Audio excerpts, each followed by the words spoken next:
The narrative opens with the descendants of Jacob thriving in Egypt, a prosperity that had lasted since Joseph's leadership. Over generations, the Israelites multiplied and filled the land.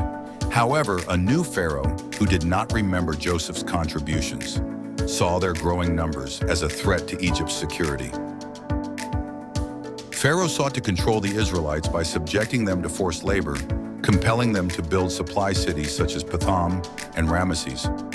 Yet the more they were oppressed, the more they multiplied, fulfilling God's promise to Abraham that his descendants would grow into a great nation. In desperation, Pharaoh ordered the Hebrew midwives Shiphrah and Puah to kill all newborn Hebrew boys. These women, fearing God more than Pharaoh, courageously disobeyed, allowing the boys to live. When questioned, they cleverly responded that Hebrew women gave birth too quickly for the midwives to intervene. Enraged by their defiance, Pharaoh issued a chilling decree. Every newborn Hebrew boy was to be cast into the Nile. This dark command underscored Pharaoh's determination to stifle the growth of God's chosen people, yet it also set the stage for God's intervention through Moses.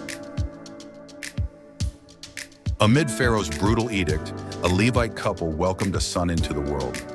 Recognizing that he was no ordinary child, they hid him for 3 months. When hiding him became impossible, his mother placed him in a waterproof basket and set it afloat among the reeds along the Nile's edge. His sister Miriam watched over him from a distance. By divine providence, Pharaoh's daughter came to bathe in the Nile and discovered the basket. Compassion moved her to rescue the child, even knowing he was a Hebrew. Miriam approached Pharaoh's daughter with a bold suggestion. She could find a Hebrew woman to nurse the baby.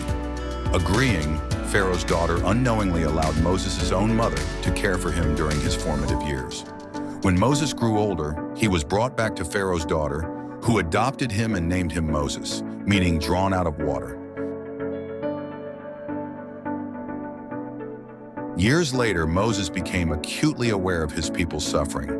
When he witnessed an Egyptian beating a Hebrew, his outrage drove him to kill the Egyptian and bury him in the sand.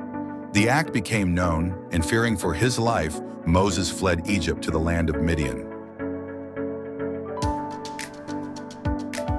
In Midian, Moses rested by a well where he defended the daughters of Reuel, also called Jethro, a Midianite priest from aggressive shepherds. Grateful for Moses' intervention, Reuel welcomed him into his family. Moses married Zipporah, one of Reuel's daughters, and they had a son named Gershom, signifying Moses' sense of being a foreigner in a strange land. Back in Egypt, the king died, but the Israelites' suffering continued. Their cries for deliverance reached God, who remembered his covenant with Abraham, Isaac, and Jacob. This marked the turning point in the story, as God prepared to act decisively to fulfill his promises.